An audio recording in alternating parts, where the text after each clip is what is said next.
This conference will now be recorded. Good morning. Welcome to Orteelee's weekly weather for September 18th to the 25th. As many of you know, last week was my birthday, actually on Sunday the 11th. So I did what all good Virgos do. I take a week off from the weekly weather, took the day off. I actually worked a little bit, but so we're back this week. Welcome to the weekly weather from September 18th to 25th. We've had a lot going on in that sky up there. If you are a subscriber to my Patreon channel, you got, kind of the daily updates as we went along. But basically, last week where we left off, it had been announced the Queen was sick, and then she died. And we did have those nodes on the world point. So we watched that happen, and the pageantry and all the energy of the woman. Of course, Queen's a Taurus. Prince Charles has a Taurus moon. His mama left. Prince Harry has a Taurus moon. And so there was a change in the monarchy. For many of us, she's been the queen for my entire life. I've never known another Queen of England.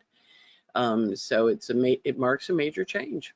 And earlier in August, we had celebrated or remembered or reactivated the memories of when Princess Diana died 25 years ago. And interestingly, on the day the Queen died, the asteroid Diana was active. So I'm guessing they met up when she got up there. And of course, it was just that energy. And then all last week, we had all those cranky, crabby aspects. And Monday was super crabby.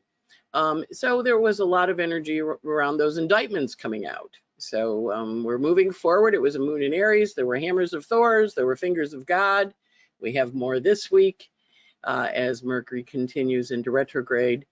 And now we'll be transitioning into Libra this week. So we have a lot going on. We'll go forward with further ado. We also have a new moon.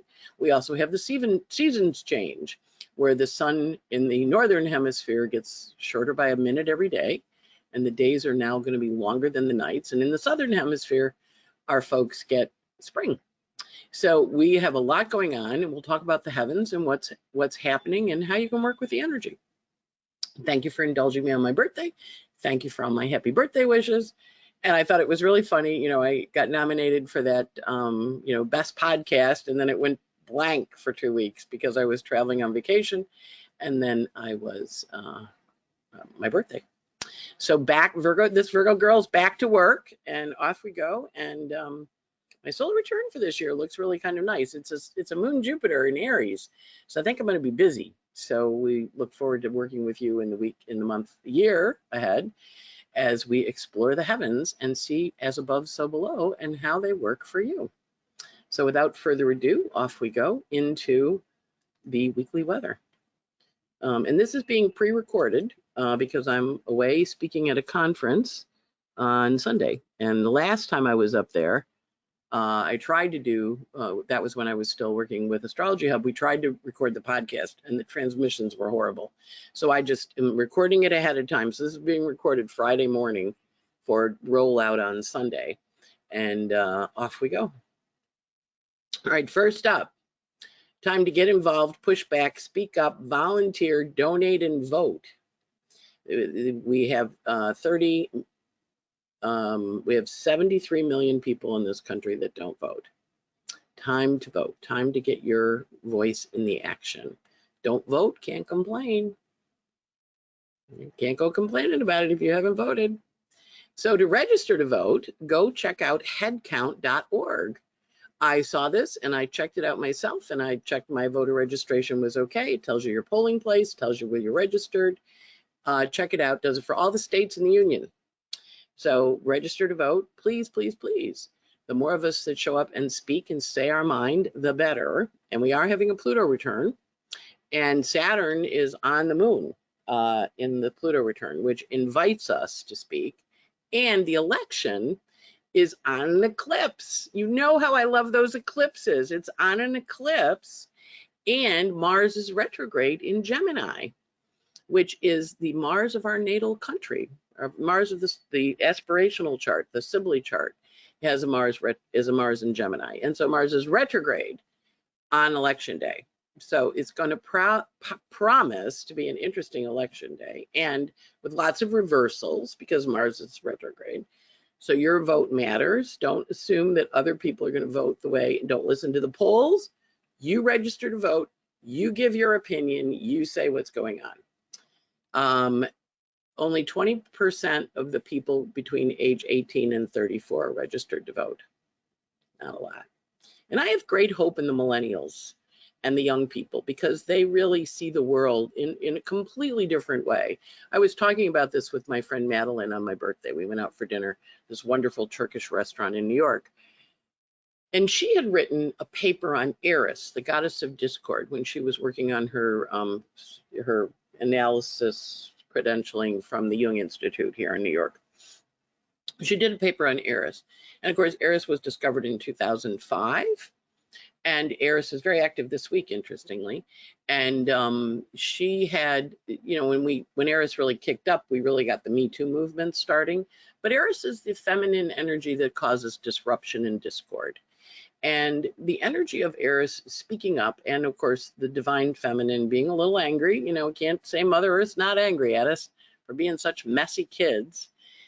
So we were talking about it, and she said, you know, I think if I rewrote my paper today, you know, what she would add to it about now that we've gotten to really know Eris over the last couple of years since she was discovered. Of course, she's always been out there, but now that she's there, there's an awareness of femininity and feminine consciousness. And I don't know if you've seen it, but there's a new movie coming out. I saw the trailers. It's on my list to go to see, called The Woman King.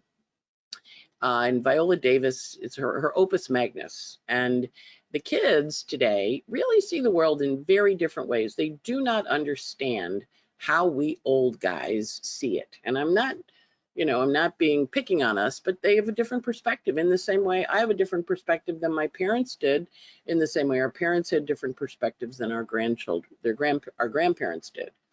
So this is an opportunity, you know, to get active and to say, hey, this is what I think is important, and do other things. You know, there's lots of things you can do. You can get involved, you can push back, you can speak up, you can volunteer, you can donate, you can vote.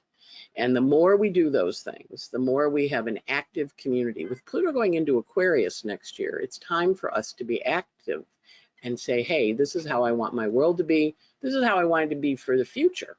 This is what I want it to be for the generations. And the Patagonia guy just donated his whole company into a nonprofit where it is going to generate $100 million a year for climate change, working on climate change. And of course, you know, he's older, he's 96. So what am I doing with my legacy? I'm leaving it to Mother Earth.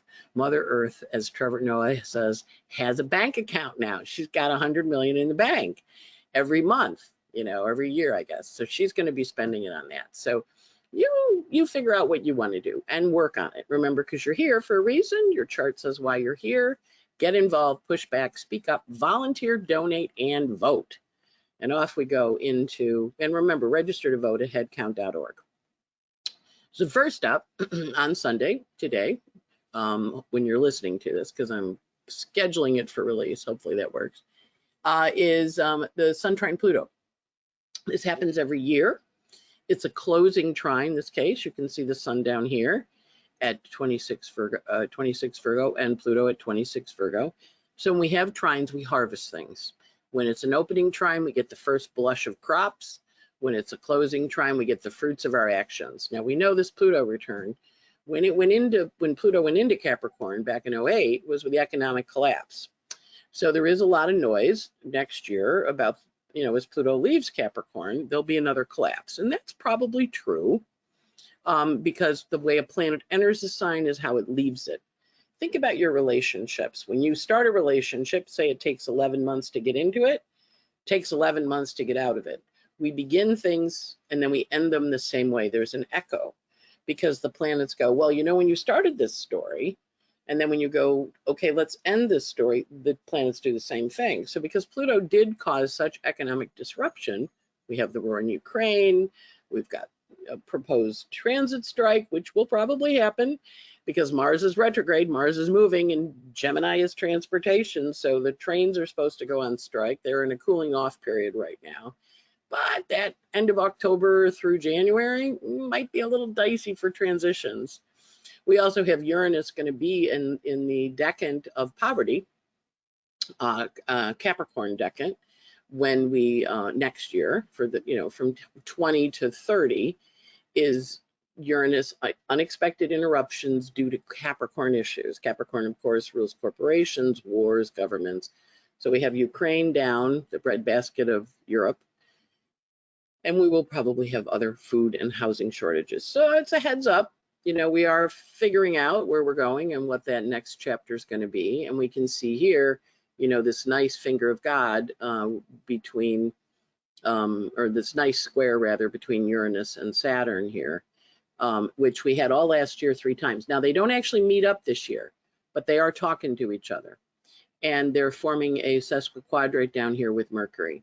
So they're saying, remember the old, we're bringing it back and we're going to go forward. But we also have this lovely Sun trine Pluto, which says, make your plans, be like a little squirrel, bury your acorns, pay attention. What happened when it went into Capricorn back in 08, it's going to happen as it goes out of Capricorn.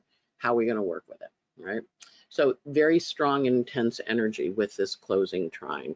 It does happen every year, because the sun takes a year to go around the chart, but this is a potent one because Pluto's here in the 8th house, and it's down here in the foundation house, and it's in Virgo, which is a little bit of a worrying sign, and it's Cancer on the world point, 0 Cancer on the world point. So that means there'll be some big news Sunday around how to shift and change. We also last week had the sun opposite Neptune, so the scales fell from our eyes. We saw things in a way we hadn't seen them before.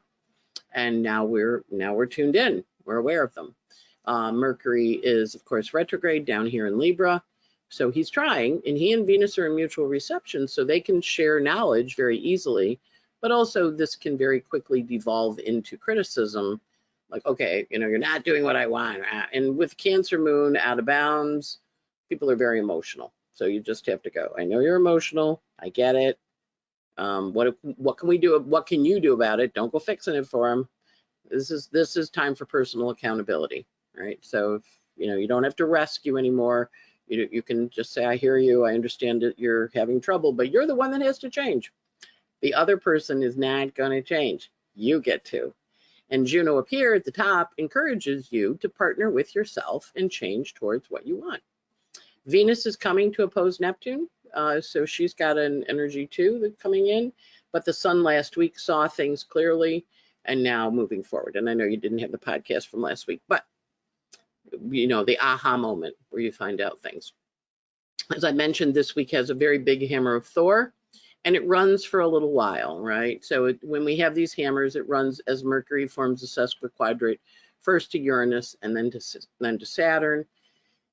Hammers of Thor, of course, with Mercury retrograde, this is your ghosts coming back to talk to you. If you've been hearing from old people or you've been thinking about old things. I got into a whole memory hole the other day of thinking about someone I hadn't thought about in years from when I was 1975, and I was just into this memory hole. So watch the memory holes.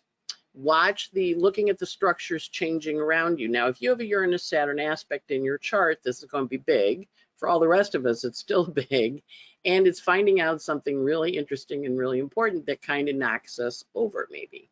Now, hammers of Thor, it's Mercury, it's communication, and it's communication about things that change. And remember, last year, Uranus and Saturn squared each other 3 times, January, June, December, and those were responsible for restructuring our understanding of how the world worked to get ready for this 20-year cycle that we're in that started on December 20th of 2020. So this, even though the two of them don't meet up, this is about as close as they get, right? And they're talking to each other. They're within a degree of orb. So they're bringing up all those changes that were fostered last year. And of course, January was the January 6th commission. So we got them back again, probably. We're going to hear their announcements. But also with that Mercury on the South Node, the grand jury sent a lot of subpoenas out. The DOJ sent out 30 subpoenas. They've been taking cell phones. This is also if your computer's been a little wonky or your car's been a little wonky, this is when it breaks down. So, because you're all having your own personal Mercury. Look at where Mercury is in your chart. Look at the Gemini houses and the Virgo houses for how it unfolds, because this is talking to you about that transformation. And because it's communication about the structures that are changing, you're going to hear news of structures changing. And always important to go, oh, that structure is changing. What are we going to replace it with? What's the new thing I want to put in there?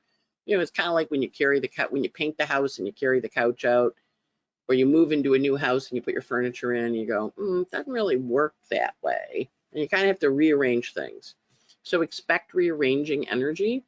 And this is a hammer that's in place for a little bit, but it has a resonance. It has a resonance. And similar to croquet, when the hammer comes and when your ball goes and hits the other person's ball, and you put your foot on the ball and you whack their ball, you put your ball next to theirs, put your foot on yours, and you whack their ball into the next game. You don't have to whack it hard. You can also whack it off the court. But it is a whack, and it does make us go, whoa, what's that about? So watch for this energy in your own life and in the world, because we will have it. Of course, that's the day that the Queen is buried, September 9th. So certainly that pageantry, that energy of the structure changing. And all the communications where we'll be watching it, world leaders gathering in England. I didn't do this for the time there. It's the time here in the United States, but it's, 5 hours later. So it's the middle of the afternoon there, which is probably about the right time for a funeral. Next up, we have the sun entering Libra. This is our annual Libra ingress. And what this does is it says, okay, now the sun is going to go across the equator, and every day in the northern hemisphere is going to be a minute shorter than the nights. So we're heading down towards the Capricorn, Tropic of Capricorn, and the sun shifts. So we shift into the season officially of fall. Planets on a world point invoke us, invite us to change. For our southern hemisphere friends, their spring starts. For us, our fall starts. And you can see with Uranus on the ascendant and the planets in the 5th house, this is a huge year of change. This is a big, big change year. We also have Pluto at the top of the chart there in Capricorn.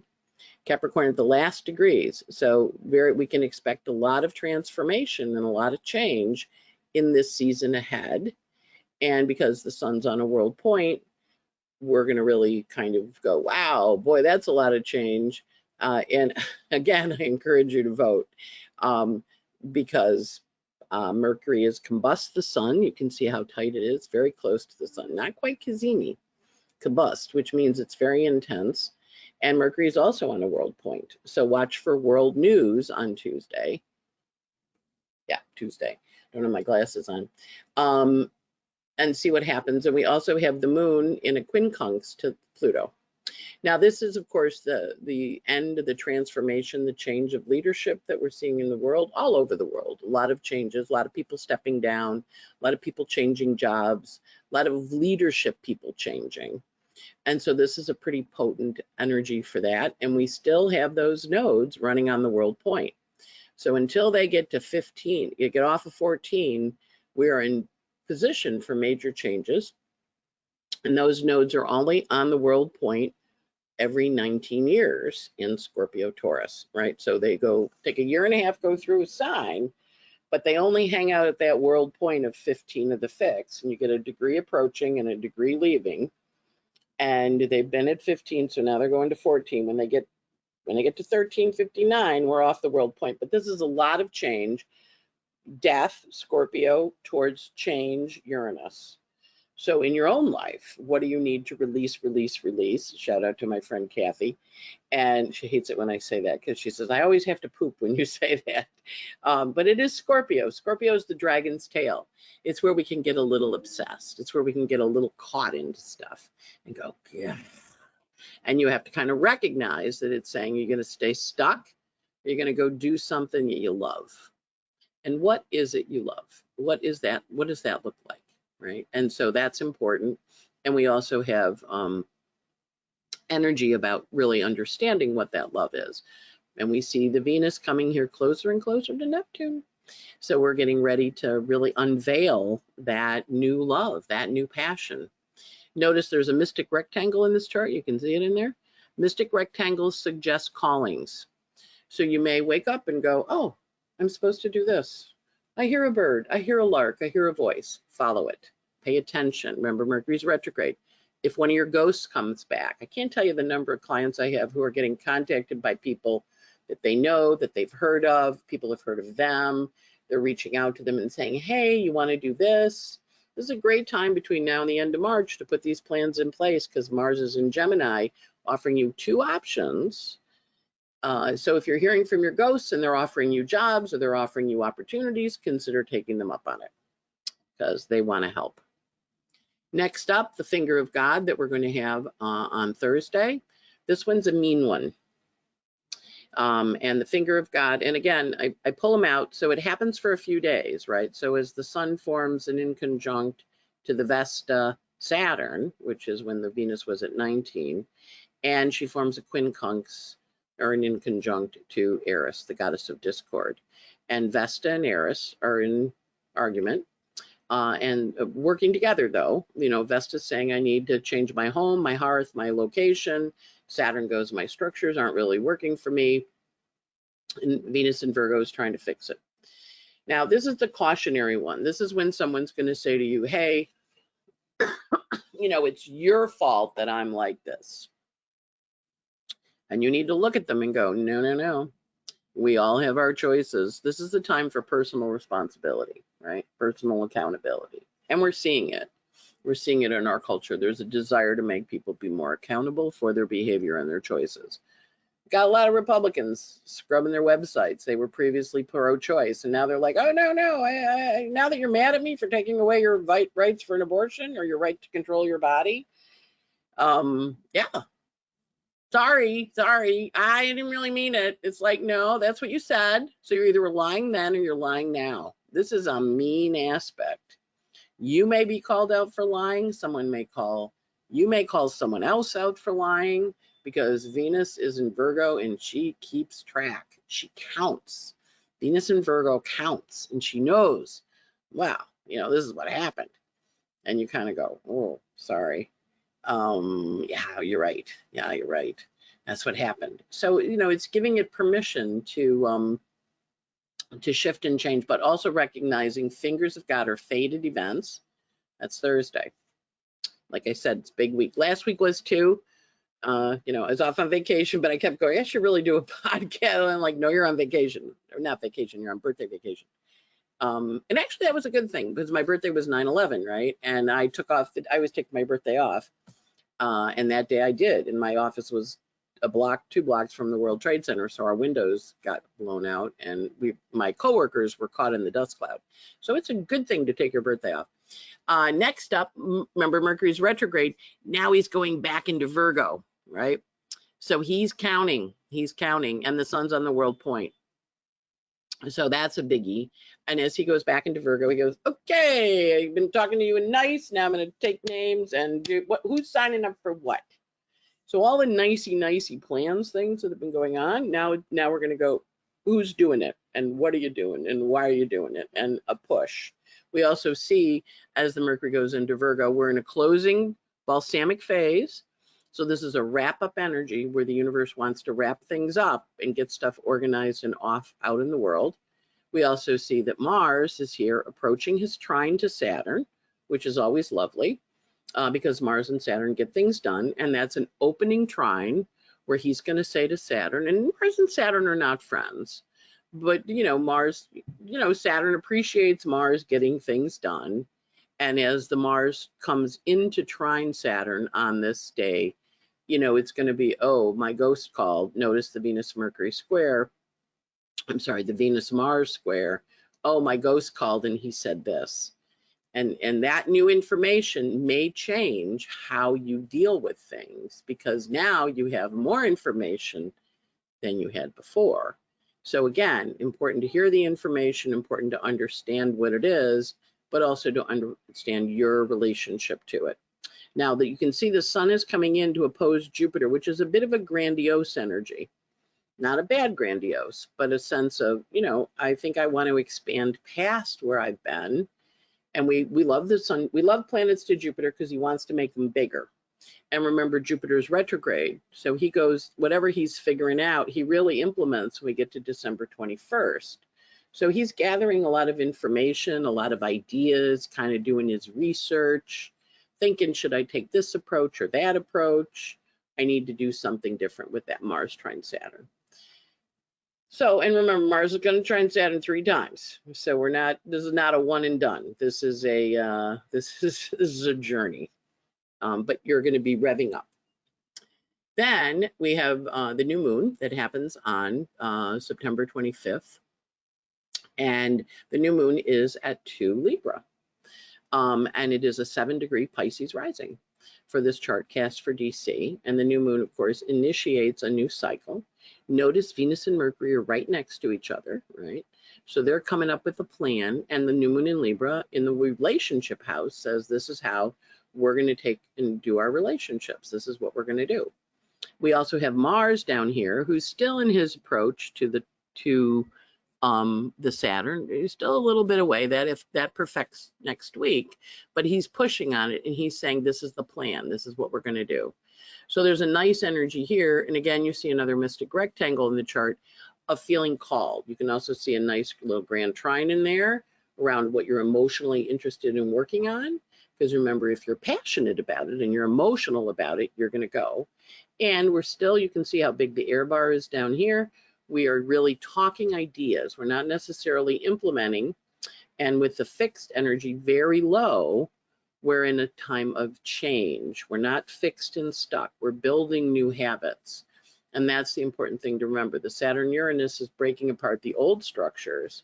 Once those old structures are broken apart, then we're ready for new structures to come in to be our friends. So you're in the process of building habits, so good habits this week on this new moon. So the new moon planetary Arabic parts are Mercury on the part of death. We're still at that south node in Scorpio. We still have a couple more eclipses in Scorpio.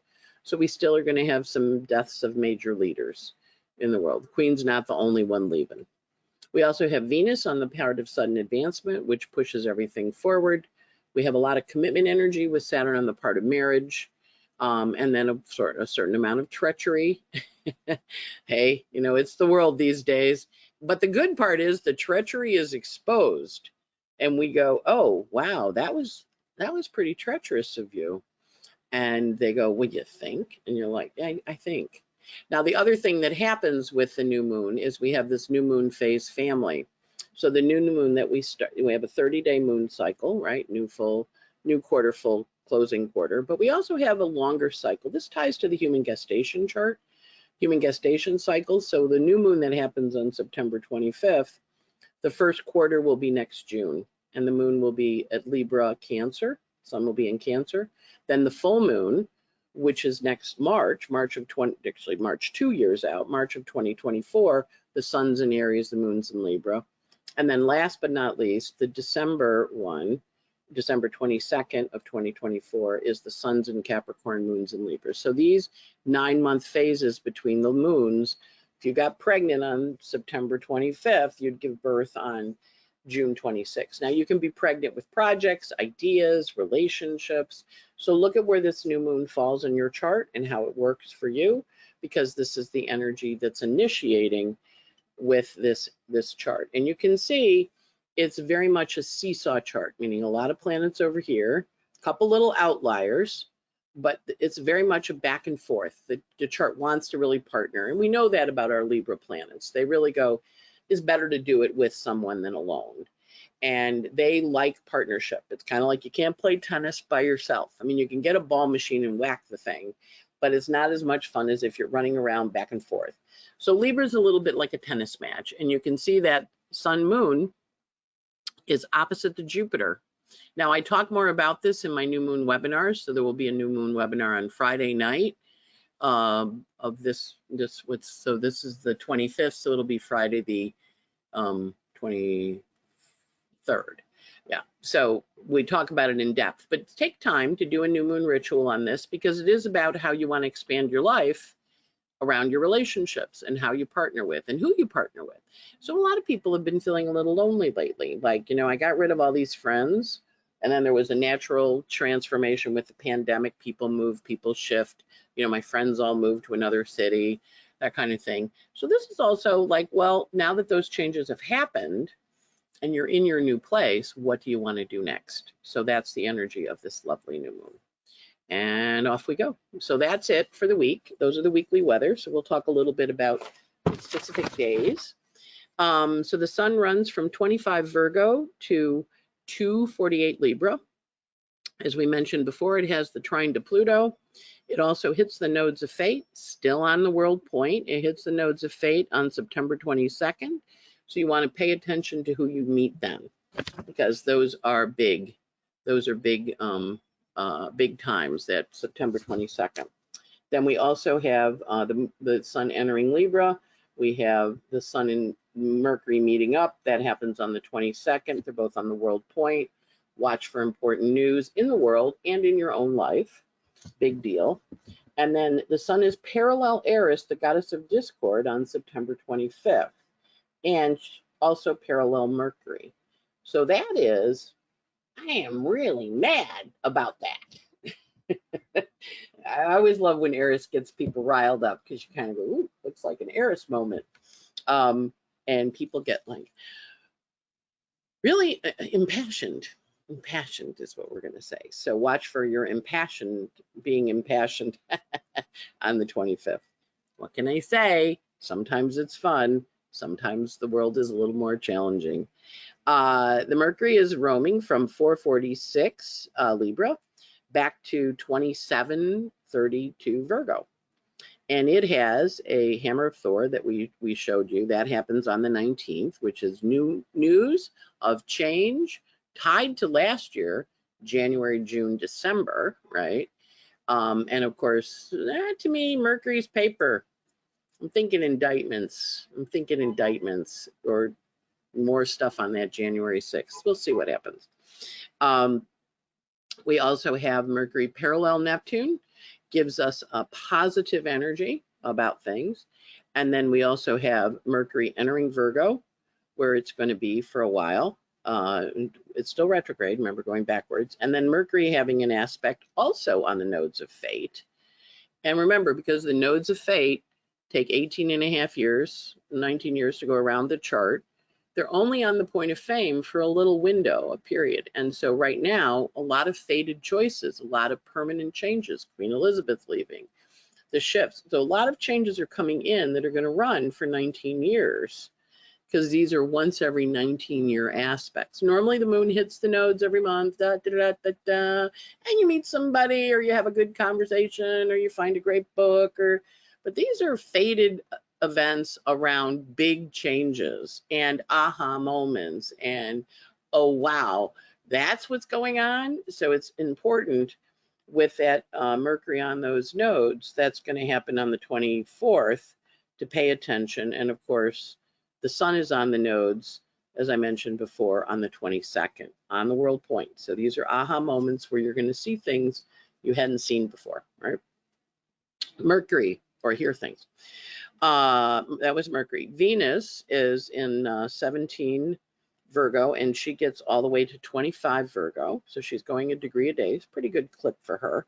And as mentioned, she forms that finger of God with Saturn and Eris between September 20th and September 24th. So it's a finger of choice. And Mercury, Venus is in Virgo, and of course Mercury shifts into Virgo on the 23rd. So there's a Mercury shift in the middle of it. And that, because Venus answers to Mercury. So when Mercury shifts, Venus goes, what? You can almost hear her, and whatever that shift is, where she's going, what happened? Pay attention, right? Check your voter registration. You may find you're unregistered. It's that kind of stuff. You get a message, you get a news, you go, and what? So just trust the process. It's gonna be a fun week. And then Venus also is opposite Neptune on the 24th. Remember, we were watching her coming in. And she's opposite Neptune during the finger of God, right? So I should have left Neptune in that screen, in that slide. But because she's opposite Neptune, it's when the veil falls from her eyes. It's when she has that aha moment. And Venus in Virgo is a tough little Venus. She just goes, I am not putting up with this stuff anymore. And as she's opposite Neptune in the middle of that finger of God between Saturn and Eris, she looks at the structures. It's a great day for quitting your job if your boss is driving you crazy. It's a great day for going, you know what? I'm done here. It's a great day for, you know what? I'm doing this because of that. It's an inspirational moment. And, you know, I am reminded when I was young, I had a dean that I was having a grade dispute with. I went in, he gave me a B+. I'm like, hey, I got an A on the midterm, I got an A on the paper, I got 6 points off on my my final exam, and I got a B+. What's that about? My roommate got an A. Well, I am competitive. And I was 19 at the time. So I went to this guy and I said, so like, what's the deal with this? And he goes, well, blah, blah, blah, blah, blah. I said, hey, you know, da, da, da, da. And he goes, yeah, yeah. And I said, and hey, my roommate, she got a B on the paper, she got a B on the, and then she got an A in the class. He goes, well, she participated in class. She's an English major. And I'm like, okay. I said, I came to every class. He goes to me, yeah, but you fell asleep. Now, it was a hot room. It was after lunch, room full of windows. I got there and I must say I snoozed. I said, so you're penalizing me for falling asleep? And he goes, yeah. I'm like, really? And he goes, yeah. I'm like, okay. So I said, well, I'm going to appeal the grade. He goes, go right ahead. I said, how do I do that? He goes, it's academic discretion. The teacher can do whatever they want. I said, well, who do I appeal it to? He goes, you appeal it to the Dean of Arts and Sciences. I said, okay, well, who's that? He goes, that's me. And I went, really? He goes, yeah, so when you appeal it, I'm going to rule against you. And mind you, this guy, you know, whatever. So I went, really? You're going to, I mean, like I have no recourse for this B+? And he was like, no, you're getting a B+. So I couldn't get him to change my grade. But I started a university-wide course evaluation where we evaluated every teacher, and you were allowed to write what their grading policy was, what their homework was. We surveyed every student in every section of every class in that college. He was really mad. But we published this university course evaluation for quite a while. And then, of course, he was correct when he said to me, yeah, nobody, because I went and hit him up for money to run it. You know, I like to rub a little salt in the wound. I'm not that nice. I mean, I know I come across nice, but you get me mad, I'm riled. So I said to him, well, he goes, well, you don't know, Ann, when you graduate, this isn't going to happen. Nobody's going to do this. Nobody's going to work this hard like you're doing. You know, this is temporary because you're mad at me. And I'm like, he was right. The next group of students that got elected to the student government didn't continue the course evaluation. But I did. And so I think that's the energy that we're going to be working with. So watch for your dean that doesn't change your grade due to academic discretion because he's mad at you. And then you get to take your actions. It's a mighty powerful little aspect. So that's the Venus. Then we go to Mars, which is running from 15 Gemini to, and it's got a quintile to Jupiter, which says I'm going to take on and grow things. It's running through 18. Then we have Jupiter. I haven't told that story in a long time either. We have Jupiter running from 4 Aries through 348 Aries, backwards. Remember, Jupiter's going backwards. Now I should have put this in there. He has a semi-square to Saturn. Remember, Jupiter and Saturn last met up on December 20th. At 0 Aquarius, and they're planning the future right now. They're planning the future. They're moving off. Remember, they drove off. They had that big party with Pluto, and the COVID, and then they broke up. Now Jupiter's in a semi-square to Saturn. He's going to have a third one too, where he's saying, hey, you know, I was thinking based on what we said we wanted to do December 20th, maybe we should try this. So semi-squares are launches, but they're stressful launches. There's a little bit of a false start energy to them, because Jupiter is retrograde, so he will come back and do a good start. but he's piloting things. This is like pilot season, pilot projects, try it out, see how you think about it. And I should have put it in, that's going to be September 21st. We also have Saturn aspecting the nodes on the world point on September 19th, again, a once every 19-year aspect, so pay attention. Saturn is parallel to the south node, so he's in a releasing mode, letting go, letting go, letting go. And then we have Pluto quincunx series. That's going to happen on the 20th. So that's kind of an adjusting energy around your personal creativity. It's not a finger of God, but it is an important emotional adjustment. Remember, next year Pluto goes out of Capricorn. So he's kind of talking about, well, what are you going to create when I leave? So it's a little bit of, this is one of those things, if you have abandonment issues this week, your abandonment issues can be up, where you're kind of like, you're going to leave me? You're going to go? And they're like, yep, I'm going to go. Got to go do stuff. And you're going to go, wow, had them, love them, tell them you care about them, but you got to go, or they got to go. So there's a very nice change. So the other planets only move a degree, so they're not moving that fast. On to the moons. Now, I got a call from Donald Blanford. You know how we talk about the DB days. And he called me, and I haven't talked to him in a bit. He goes, Ann, I have a favor to ask. I'm like, okay. He goes, can we rename the DB days to the intense days? And I said, sure, we'll call them, he goes, we'll call them ID days instead of DB days. I'm like, okay, we can rename them. And I'm like, why are we renaming them? He goes, because I'm doing some stuff that I kind of want to launch. So when it happens, I'll let you know it's launching. But he wants us to rename them the intense days. So we are officially retiring the DB days, which I always have to explain, as my friend Donald teaches, and he wants to know when the kids are going to go a little crazy, because the moon days, when it's a little wild out there, that's when the kids are really up and running. So we're changing it to intense days. Officially, it's Mercury Retrograde. We're renaming it. Still means the same, still means the kids will be wild, means the pets will be wild, means the world will be wild, means the guy in the pickup trucks driving will be a little more aggressive. Yeah. So it's that kind of, we're just changing the name, same intensity meter, but Donald has asked for his name to be retired. And I am accommodating it. We're renaming and giving it a new name. So intense days, we're going to call them intense days going forward. So this week, the moon is in Cancer on the 18th, and it goes into Cancer at 3:59 a.m. We'll be in Cancer the 19th, the 20th, it will void at 11:57 a.m. with a sextile to the sun. Now remember, normally we've been having the moon go void with an opposition to Pluto. But this month, it's a sextile to the sun, because the sun's at the very last degrees of Virgo. So it's a harvesting sextile. It's a lovely sextile. Cancer moon sextiling Virgo sun. What did we make? What did we create? So nice harvest energy.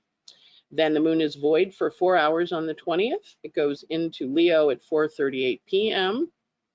It'll be in Leo the Tuesday afternoon. It'll be the 21st of Leo. It'll be in there Wednesday, and it'll go void at 7 in the morning on the 22nd with an opposition to Saturn. So we've been having regularly, moon opposite Saturn. Then the moon is void for 2 hours. No, I'm sorry, the moon is void all day long on the 22nd. And it enters Virgo at 3:53 a.m. And so it is on the 23rd, it goes into Virgo. So it's void all day on Thursday, the 22nd, which is the fall equinox. And then on the 23rd, the moon and Virgo meet up. Virgo goes into, Mercury goes into Virgo on the 23rd, on Friday. So on the 23rd, the moon's in Virgo all day the 24th, and the 25th, it goes void at 8:49 in the morning, and it's void for a few hours until 12:43 p.m., and it goes into Libra. These are all East Coast times. And then we have the new moon at 5:55 p.m., and that's also Rosh Hashanah, beginning at sundown. And the moon in Virgo goes void with a conjunction to Mercury, so that's a nice closing aspect. And then it goes into Libra, and the Libra moon has a closing aspect of a square to Pluto. So Rosh Hashanah is a little tough this year, emotionally, as we write in the Book of Life. So the Monday, Tuesday aspects are nice. The rest of the week, not so much. The Mercury, the Virgo moon are good, but it's a little contentious. It's not bad. It's conjunct to retrograde Mercury, so it just promises reversals. So the moons are a little topsy-turvy. The intense days, renaming the DB days into intense, which people would write, what's a DB day? So I can now say intense days, and everybody's going to know what that means. So the intense day is Tuesday the 20th, Thursday the 22nd, where we have that void moon all day long. And that one's intense with a lot of crabby aspects. And then pretty cranky on the 24th, but workable. Like, just expect delays and problems. And then, of course, the 25th is very intense too. So we have a few intense days. So emotionally, the 19th for the Queen's funeral looks good, but then intense on the 20th, intense on the 22nd, intense on the 24th, and intense on the 25th. And I know you're tired of the intense days. I'm not in charge of what they're doing up there. I'm just reporting on it. Don't shoot the messenger, but a lot of new energy, a lot of initiating energy, which of course then means endings, right? So hopefully that gives you some idea about how to work with the week ahead. And then last but not least, a couple of moments here. Hopefully my screen is sharing again. And so we got the cruise, the Mind, Body, Spirit cruise, the Odyssey of the Seas, January 22nd to the 28th. Sign up by contacting Hildy, and off we go. And you can register for the cruise. For me, like, each of the teachers is taking registration, so that's on my website. Next up, consider signing up for Cupful of Stars, which is where I give you a podcast, a daily audio, and a list of aspects for the day, get delivered to your mailbox at midnight-ish, most times. Not always, but some nights I get it done at 2 in the morning and it goes out then. So Cupful of Stars, where you get a daily audio and the list of aspects. And if you missed the iAstrologer in Tucson, and you attended any of the OPA things, either the iAstrologer or the online course, you get this for free. If you didn't attend either of those, you can attend it for $150. And it's all of us speaking. We're reprising the speeches that we gave at iAstrologer. And so it's a really, it's an interesting concept. I mean, it's certainly a Mercury retrograde, Mars retrograde kind of thing, because we're doing the same speeches again, but we're doing them from, instead of being in April 30th, we're doing them in October. So it'll be interesting to see how they get updated. So that's something you can sign up for. And of course, the Pluto return for the United States, and the Jupiter-Neptune conjunction that we're expanding our dreams in. So hopefully that gives you some ideas of things to work with this week, and send you off into the week prepared for what's going to happen and how you're going to use it. And remember, we have consciousness, the stars above, as above, so below, as without, so within. Just kind of focus on how you can use this energy productively so that you are able to become a child of the universe that's a happy child. Focus on the moments of joy this week. There will be quite a few in the middle of an intense week. And in that moment where you go, oh, I'm sitting down with a cup of coffee and a nice little cookie, oatmeal raisin in my case, peace. So I wish you a great week. Have fun. Off you go. Off I go.